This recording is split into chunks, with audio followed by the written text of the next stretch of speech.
ತೇಜ್ ಪ್ರಭು ನ್ಯೂಸ್ಗೆ ಸ್ವಾಗತ.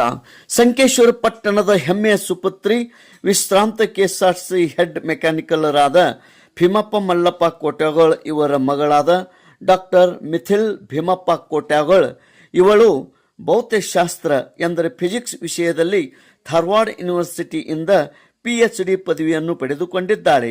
ಸತತ ಅಧ್ಯಯನ, ಛಲದಿಂದ ಮತ್ತು ಪರಿಶ್ರಮದಿಂದ ಇಟ್ಟ ಹೆಜ್ಜೆ, ದಿಟ್ಟ ಧೈರ್ಯದಿಂದ ಅಭ್ಯಾಸ ಮಾಡಿ PhD ಪದವಿ ಪಡೆದಿದ್ದಕ್ಕೆ ತೇಜ್ ಪ್ರಭು ವಾಹಿನಿ ಮೂಲಕ ಅವಳಿಗೆ ಹಾರ್ದಿಕ ಅಭಿನಂದನೆಗಳು.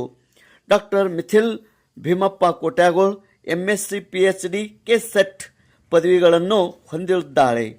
ತಂದೆ Bheemappa Mallappa Kotyagol retired KSRTC head mechanical Sankeshwar, ತಾಯಿ ಲಕ್ಷ್ಮೀ ಭೀಮಪ್ಪ ಕೋಟ್ಯಾಗೋಳ್, ಅಣ್ಣ ಡಾಕ್ಟರ್ ಮಲ್ಲಿಕಾರ್ಜುನ್ ಭೀಮಪ್ಪ ಕೋಟ್ಯಾಗೋಳ್, ವೈನಿ ಸೌಮ್ಯ ಮಲ್ಲಿಕಾರ್ಜುನ್ ಕೋಟ್ಯಾಗೋಳ್. ಅಣ್ಣನ ಮಕ್ಕಳು ಸುಭಿಕ್ಷಾ, ಸುಪ್ರೀತ್, ಸುಚಿತ್.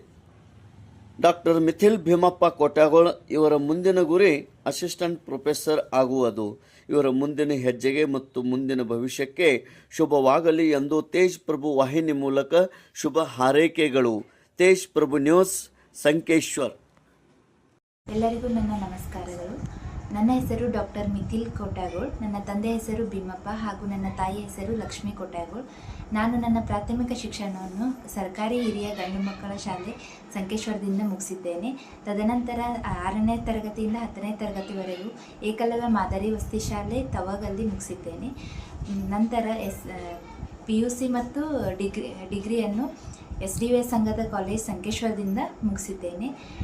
ತದನಂತರ ನನ್ನ MSc ಮತ್ತು PhD ಡಿಗ್ರಿಯನ್ನು ಕರ್ನಾಟಕ ಯೂನಿವರ್ಸಿಟಿ ಧಾರವಾಡದಿಂದ ಮುಗಿಸಿದ್ದೇನೆ.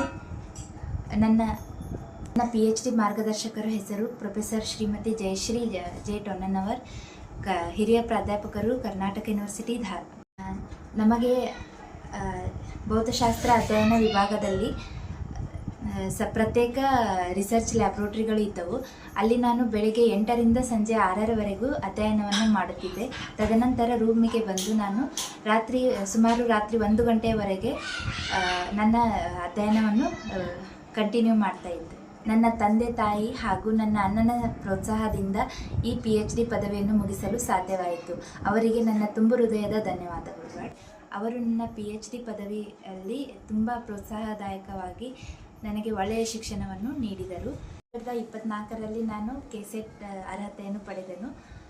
2026ರಲ್ಲಿ ನಾನು PhD ಪದವಿಯನ್ನು ಪೂರ್ಣಗೊಳಿಸಿದೆ. ಮುಂದೆ ನಾನು ಅಸಿಸ್ಟೆಂಟ್ ಪ್ರೊಫೆಸರ್ ಆಗುವ ಗುರಿಯನ್ನು ಹೊಂದಿದ್ದೇನೆ. ಎಲ್ಲರಿಗೂ ನನ್ನ ನಮಸ್ಕಾರ.